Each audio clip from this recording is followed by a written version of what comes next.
Hello, Angie. Hi there. How you doing? I'm good. How are you? Great. It's good to see you. Welcome to the big show, everybody. I'm Ben Albers. I'm the exhibitions director at the Lawrence Art Center, and it's Final Friday in Lawrence, Kansas, which traditionally is bustling with all sorts of art-related events and such to be doing. But I won't state the obvious as to why we're doing this virtually, but here we are. So I'm coming to you from the Lawrence Art Center, which is located in downtown Lawrence, and Angie, I think, is just down the road, right? Well, my studio is just down the road. I actually live about 30 minutes outside of Lawrence, and I'm at home now, but I'm at my studio more often than not some days. So, yeah. Yeah. Well, Inside Art Talks, we've been doing these for several years, and you know, we have about 25 shows here at the Lawrence Art Center throughout the year, and we, as much as we can, try to get artists to come and talk about their work and their process. And so here we are, January 1, whatever the date is. It's January 29, the first of the year. Our first show. We also have, here's the commercials for the Lawrence Art Center. We have another couple of exhibits that are up right now. One is by Michael McCaffrey called Family Album. We have Angie's Show, and then we also have Kitty City, which is a partnership with the Lawrence Art Center and the Lawrence Humane Society. And all of those exhibits run through February 27th. As always, exhibitions are free. The building is open. The Art Center has COVID procedures and safety measures that are all in place, but the building is open 7 days a week, and the galleries are accessible just with some capacity limitations to them. But we're going to talk about Angie's show and her work that's here for the next couple of months, and then feel free to come in tomorrow and check out the shows in person. I want to thank Trudy Credit Union for their help. They always help sponsor the art talks here at the Lawrence Art Center. And I also want to thank Marlo Angel, who's running this whole shindig from behind the curtain. And she's also put together a 3D tour of this show that you can see at the Lawrence Art Center's website. So it's a really cool feature for those that can't make it here in person or really want to play it safe and stay home and see as much as they can. You can check that out on our website. Throughout tonight, if you have any questions, if you're on Facebook or YouTube, just type them in and we'll try to get to those throughout the talk. It'll probably last about 30 minutes or so. But feel free to fire away questions for Angie, not for me. All right, so I want to introduce our artist tonight. A couple of notes about Angie. She's been featured in Martha Stewart Living, Midwest Living magazine. Her animation work premiered on PBS in 2016 in the documentary Daughters of the Forest. Has won numerous awards for her work, including Independent Music Award for her album art, and her first children's book, Merry Menagerie: Animal Antics from A to Z, was published in 2018. She has a master's degree from Tisch School of the Arts at New York University and a bachelor degree from Benedictine College in Atchison, Kansas. And I've known Angie and her work for many years, and she's always been very generous with things like the art auction, and she's got work all over the place, especially here in the Midwest. But Angie, talk about this work that you've made for this show and the ideas behind that. So I'm gonna go way back. The title of this exhibit is Night the Beloved, and you know, a long time ago, before I was a full-time artist, I was, you know, living in New York City after I'd finished my graduate degree and not doing anything art related. You know, running a restaurant closed. been running a bakery. But at nighttime, like I just had this drive to make art. And during that time, I was like reading a lot and really taking in like quotes from things. And I found this quote from Antoine Saint-Exupéry, who's the author of, The Little Prince. Everybody knows that one. And it was Night the Beloved. I have to look at it. Night when words fade and things come alive. And actually, I've got it here. I should have found it earlier and put it in the exhibit, but I've got this little paper cutting, and it's one of my very, very first paper cuttings. Sorry, can't get it straight. So, I didn't really know what context that quote was written in because I'd never read the book that it came from, and I didn't even know what book it came from. I loved the quote because at that time I was, embracing the nighttime. It was the only time I had to myself where I could just kind of, explore, what I was thinking, what I really wanted to do, which was art. And so, I'd spend like these late hours, making art and cutting paper. And it was just kind of my escape from this other reality that I was living that I thought I wanted, but really, was realizing like, what I really wanted to be doing was making art. So fast forward to now, this last year has been, everybody knows how it's been. It's been a little crazy for a lot of us. In the art world, we've had a lot of disruptions, lots of shows canceled. It's been a little crazy. And between that and like, the pandemic and like the whole political thing we've been dealing with and the social eruptions that we've been dealing with, like I kind of went back to that quote where it's like, okay, somewhere we all have to find a break from this. So, kind of like how I took a break from what I was doing then and like found this little period of time where I could kind of escape. I went back to this and I was like, well, I need to read this book because I need to know, what context this came from. And so, he was writing about his experience as a pilot in the war, the French War in 1940. And in the book, like when he references this quote or, when he says this, he's kind of like taking these steps back from his reality and like going back to childhood and going back to just like these quiet times where it's like, oh, let's get away from this and kind of just let the magic happen here. And that's kind of like how I related it today. It's, I'm definitely doing what I love today. I'm doing exactly what I want to be doing. But with the whole, climate that we're living in, it's like, I think we all need some kind of escape. So I kind of related it to that. And in some way, these works were kind of created. They're all nighttime themed. Just kind of like, I want to just create this like visual escape from what we're dealing with and kind of go back to like a childlike place of wonderment. So hopefully I accomplished that. Where, not only for me, but for, the people looking at the pieces. No, I see that. I picked up on the nighttime continuity when I first got to see all the work in person. Well, okay, I'll switch gears and talk a little bit about process. So how'd you get into the hand cut paper world?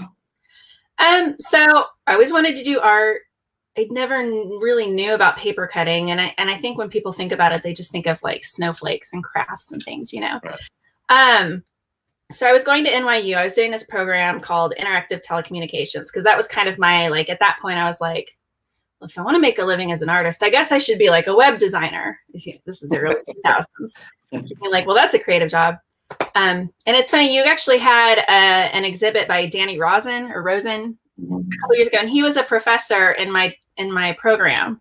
And so we were doing all this like cool tech stuff, working with like touch screens and interactive like applications for the internet. And I was pretty into that. But one afternoon, one of our teachers that was teaching, animation for the web, I was like, you guys need to come in and kind of get some foundation about, the beginnings of animation, like where it came from. And so I went in one Saturday and this guy showed us this animation by Lottie Reiniger, who's a German artist, called The Adventures of Prince Ahmed. And it was all silhouette, cut out, stop motion.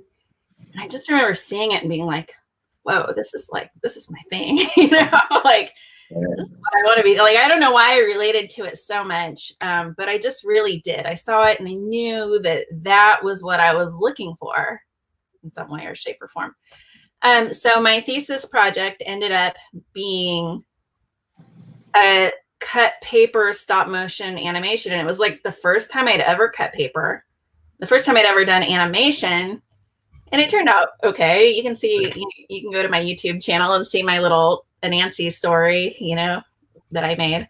But yeah, that's how I got started. When I finished my program, I went a completely different direction, like a little crazy maybe. Opened a restaurant, closed a restaurant, opened a bakery, closed a bakery. Actually, another bakery is still running. But anyway, but yeah, so I really wanted to be doing art though. And like, even after that, I started experimenting with artsy stuff like painting, because I just didn't quite have like the whole like paper cutting thing in my mind as being like an art form necessarily. So I was painting, doing watercolors, acrylics, blah, blah, blah. And then one night I sat down and started like cutting out, like, it was kind of a reflection of my day. It was like a stack of dirty dishes and coffee cups. Cause at the bakery, it's like just constant, like dirty dishes. In the background had all this stain, like coffee stains.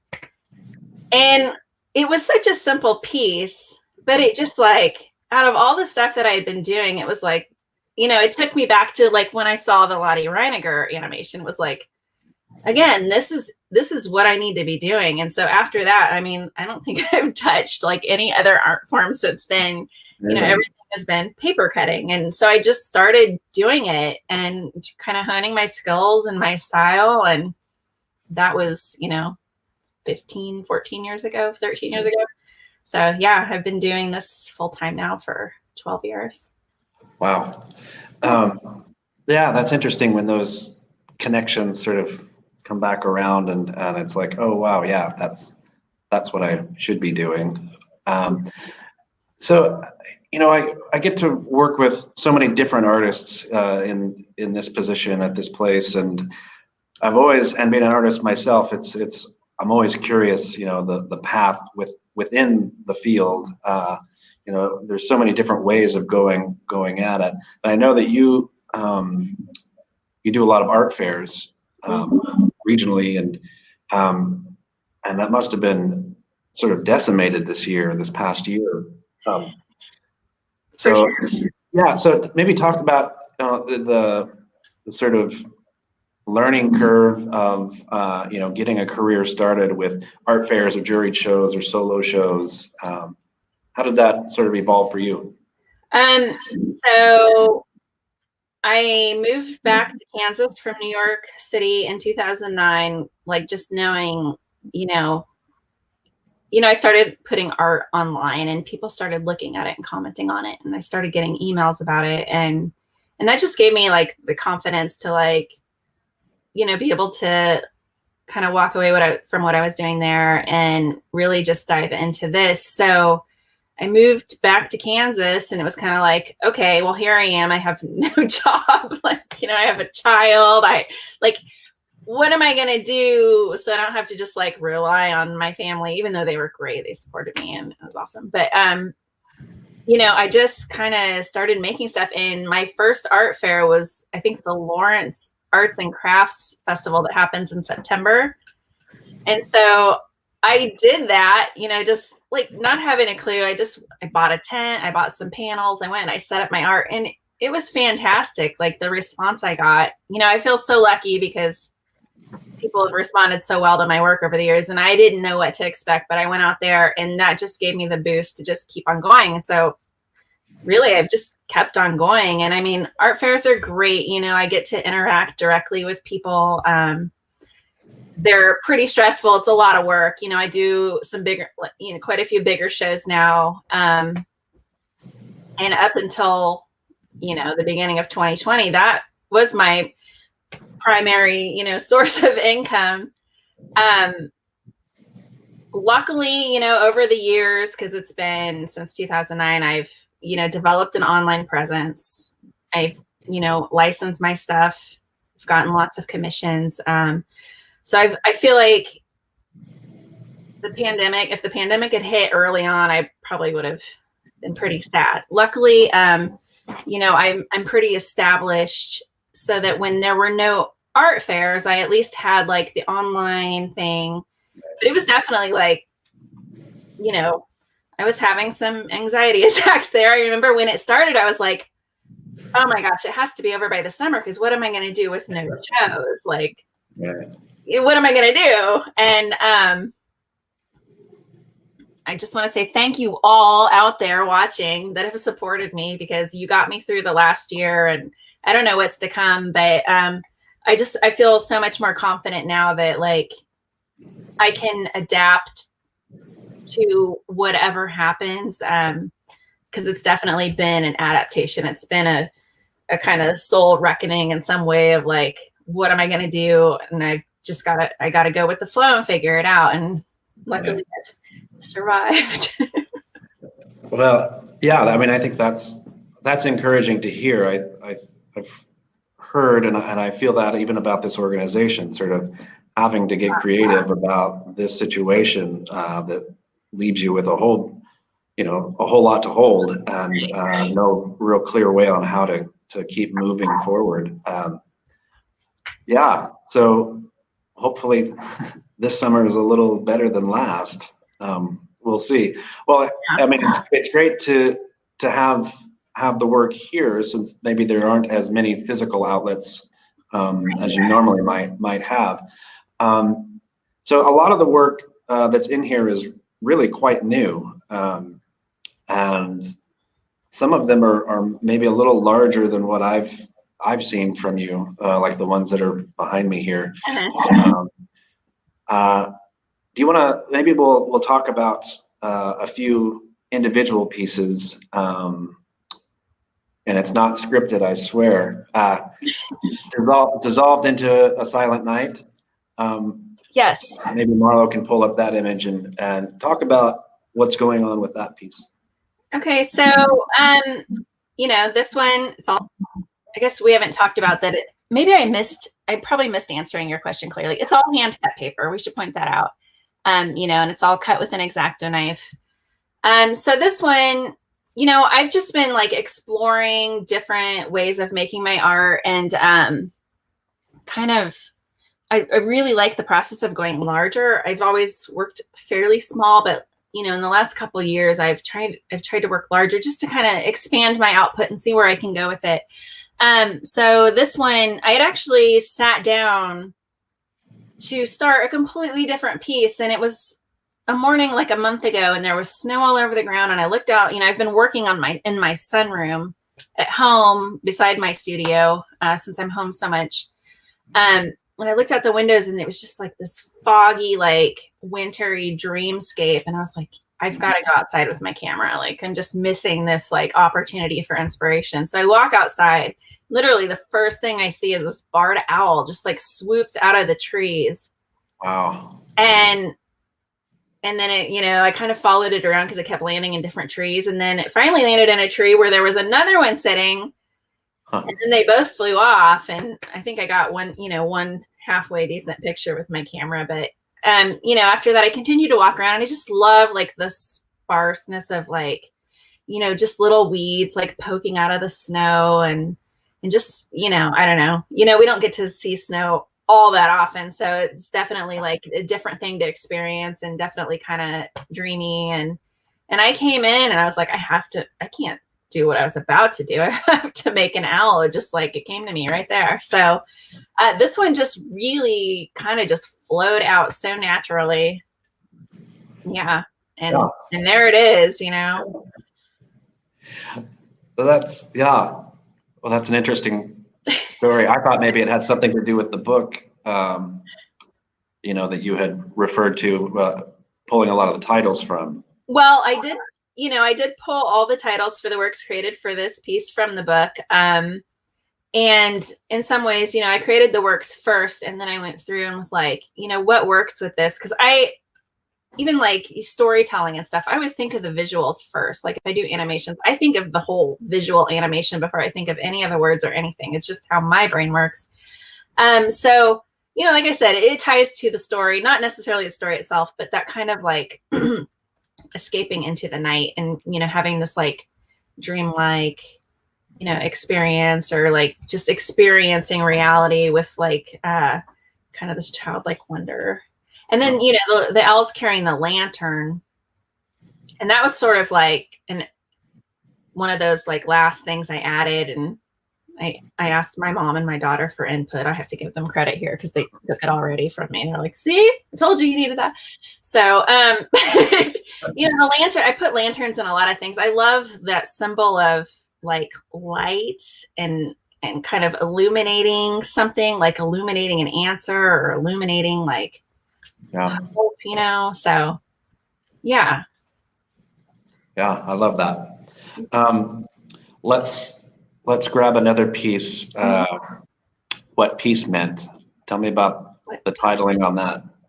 So this was actually the last one I finished the morning that I delivered. Well, you picked up the works from me.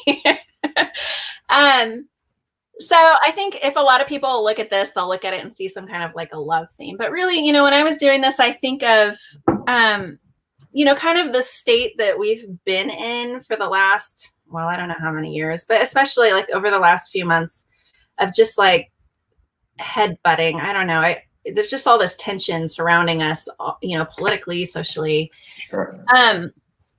So this is kind of my statement on that. Like, these two swans, they look the same. And to me, my philosophy is kind of like, we're all human, we're kind of built from the same cloth. But if you look at their wings, there's different patterns in there.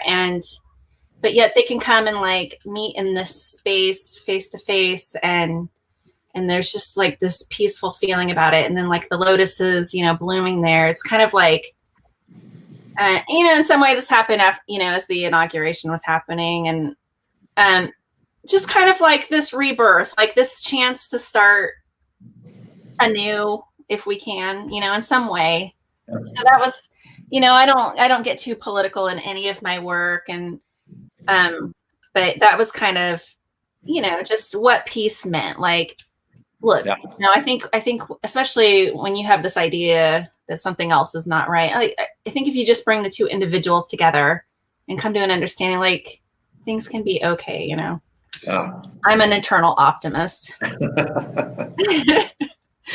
Well, I've and that's the piece right there. Almost, well, no, every composition that's here is there's a pattern or a grid, a structure to it, that there's a central focus. It's really glaring there. Why do you do that? I don't know. Did you know you do that? In some ways, like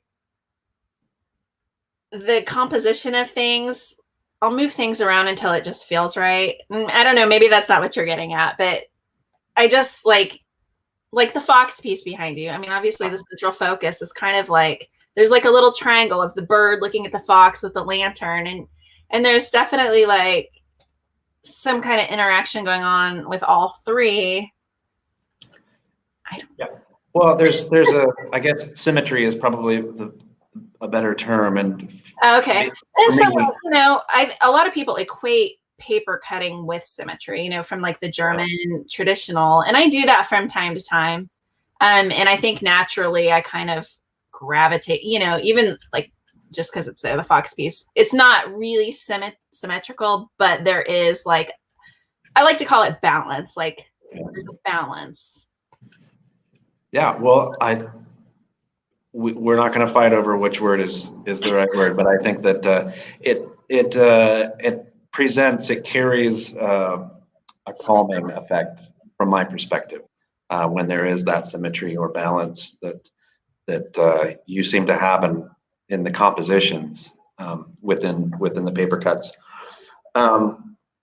Okay, I think we've got another piece we wanted to show and talk about, floating in a sort of infinite leisure. Yeah. And that's a smaller piece, right? Yeah, it is. It's 11 by 14 and then, matted and framed, and it's under glass versus the bigger ones that are, collaged onto wood and just sealed with acrylic. So this one is actually under glass. This one, I don't know, I made it and I was like, oh my gosh, I think this is my favorite, because not favorite out of all of them, but you know, the smaller ones for sure, where I could kind of relate to it. And it's sort of this idea that we could just kind of let go of everything and let, well, whatever you want to symbolize the, you know, the birds to be, like, just kind of let it carry you, you know, just kind of float across the horizon and take in what's there and just kind of be free and light. That's sort of my ultimate goal in life, is to just feel light and free, whatever that means. So this is kind of the, you know, especially, you know, this one with the heaviness of the past year that we've lived. This is kind of my, like, moment, you know? Yeah, no, that makes perfect sense. And so to sort of switch gears a little bit with this piece that we're looking at, talk a little bit, walk through the process of how a piece like this gets constructed. Okay.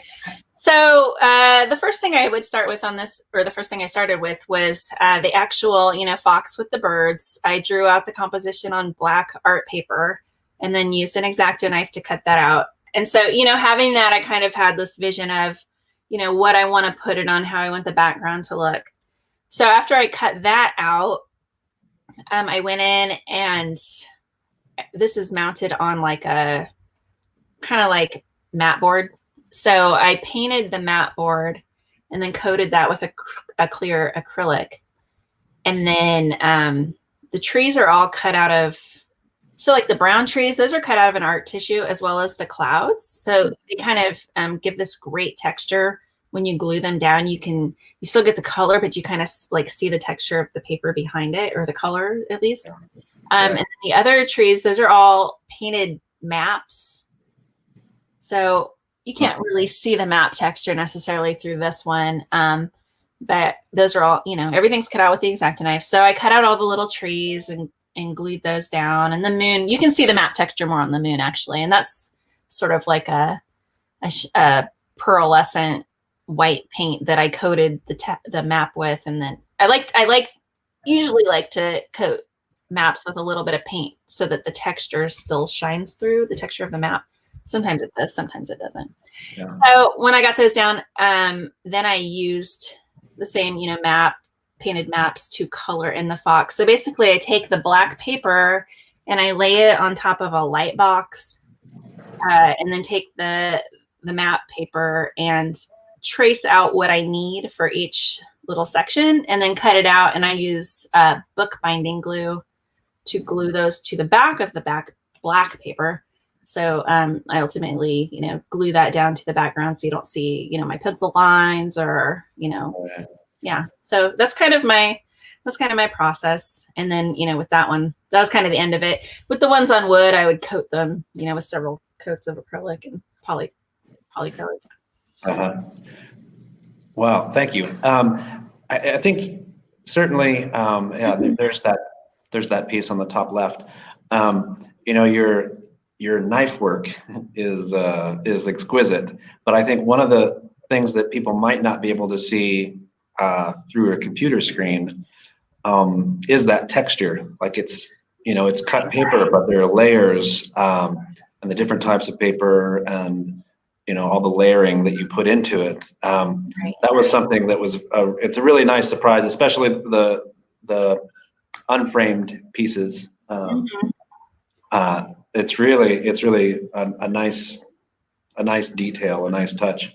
Yeah, it's important for me to be able to show my work in person, because I just have not really found a great way to convey it, you know, on a screen, like all the layers. And, you know, if you look at them from the side, you're going to see the paper texture. And I love that about it. You know, I love looking at other artworks that have, you know, things going on in them. Like when you get up close and you see little details. I mean, that does it for me. So it's definitely hard to get that across online. So it's always nice to have physical outlets to show my work. So thank you.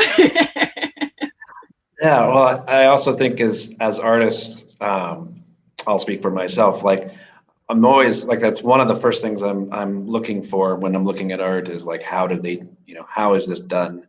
Right.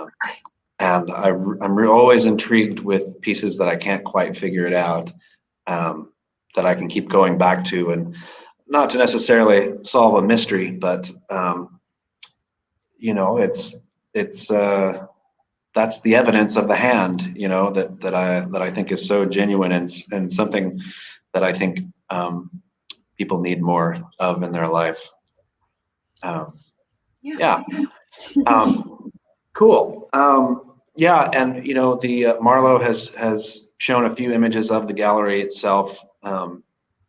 I've not even really counted how many pieces we have in here, but probably a couple dozen. Somewhere close to there, I think. Yeah. Yeah. Well, we're at about 30 minutes for this talk, and I think I just wanted to remind people that we do have online experiences you can have with Angie's work, or any of the other shows, that you can take a 3D tour, links to Angie's website where you can see more work, current and past, and yeah, explore. But I strongly encourage you, for those that can, come in and check it out. It looks like now we've got some questions coming in. Russell Rankle, you can see that, right, Angie, the questions? Yes, I can see that one. My color palette. I don't know. I'm drawn to certain colors, and in some way it's just kind of, you know, I'll have an idea for a main color and something, and then I'll go through my paints or my papers and just see like what I think goes well with it.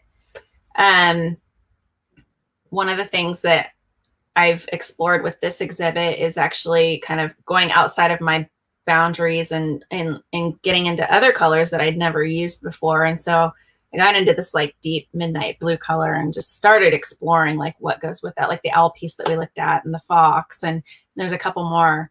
Yeah, I don't know. It's just kind of what I'm feeling. Well, I noticed when seeing this work for the first time, you know, the nighttime thread that's through everything here. That's what I keyed in on with your palette, was the, you know, amplifying that that nighttime aspect. Yeah. Do you teach or do workshops in a normal world? Well, no, not really. I mean, I've done some stuff at the art center in the past. Workshops. I've talked about it forever. I'm just like, maybe it's one of those things I need to think about now that my world has slowed down a little bit. It's like I'm kind of in some ways a workaholic, and then in other times just like a slobaholic. I don't know if that's a word, but yeah, I don't know. It's just I'm just bad at organizing, so I need a manager, I guess. Maybe someday. Someday. I also have this fear of giving people knives. It's like, okay, you want to come to my space, I'll give you a knife, but what happens if something goes wrong? Because one of the things that people love to tell me at art fairs and stuff is like, oh, you should see my X-Acto knife scar. And it's like, well, okay. Oh I don't know, you know, it's just, I don't like blood. I need to get over that. Yeah, I would love to teach workshops someday. Sure. Someday. If anybody has any ideas, I'd love to hear them. Yeah, I hadn't thought about the knife issue. Like, I feel like I would need a really great insurance policy. Just saying. Yeah, don't do it.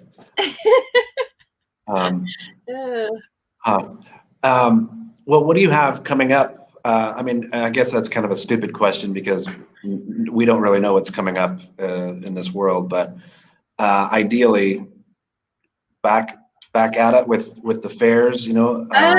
You know, those are really up in the air. I know that the ones that I kind of had planned are looking into rescheduling, moving them forward. I've got several that have rescheduled to the same weekend in September now, so it's kind of like this, I don't know what to do. So really I'm just kind of like pretending that I have no idea what's going to happen. There's a question on the screen right now, and I was about to answer that anyway. Yes, I am planning to start on my next book. That's kind of pretty much my next plan. I've got some commissions that I'm working on or am about to start working on. So there's that. But yeah, definitely like, the time is ripe to start really honing in on another book. And this time I want it to be, I've got my ABC book. This one I want it to be more narrative, more storyline, more visual. So there's that. So yeah, that's kind of it. I'm just kind of taking it like day by day and seeing what happens. Yeah, it's, even though last year was so stressful, it's been nice to kind of sit back and, making this new work. It's like, okay, well, without all these things on my plate, because I tend to pile it up, it's been nice to be like, okay, I feel like I have more time to think about what I'm making, and, so we'll see. Yeah, that's one of the strange blessings out of this craziness, is that space to think about those sorts of things. Yeah, as an artist, or as a organization, it's it is that strange, unplanned opportunity to do those sorts of things. Looks like Laura Jost has a technical question. Yeah, do you use acrylic medium to glue paper down? Yes, I use acrylic soft gel. It's by Golden. I like that a lot. It works great for gluing down, and then I also use it to coat my collages. Yeah, and I use it in some of the pieces under glass as well. If I'm gonna coat the background, and some of those, like the Fox piece we looked at, like with the tissue paper, it's nice to be able to like actually take the brush and glue over the tissue paper to give it a better texture. So yeah, I use that acrylic soft gel, and then I'll use like a PVA, or not a PVA, sorry. There's so many acronyms, UVLS or ultraviolet light protective, like polyacrylic over the top of the acrylic gel. Yeah, lots of acrylic. My hands always look like they're peeling for like a week after I finish work, because it just has so much glue stuck, and it's impossible to. Maybe I'm doing it wrong. I don't know. That's funny. Cool. Well, it's been great to see you and chat. And I've not even seen you in this building yet since this has gone up. But just a reminder that for those tuning in, to come check it out in person. It's really great. And also go to Angie's website, where she's has a lot more on that site. And yeah, I guess I'll see you around sometime. Marlo has put together a little montage that we're going to close out today's talk with. So thank you, Angie, and thanks to everybody who's tuned in wherever you are, and stay safe. Thank you. And I just want to throw a little shout out to Jenny and Keith Skillman and Amy Kunstel and her business Pop, who have work in their collection that they have, graciously allowed us to hang in this as well. So, yes, thank you. Yeah, thank you all. And thank you all for watching and supporting, and yeah, I appreciate it. All right. See you later.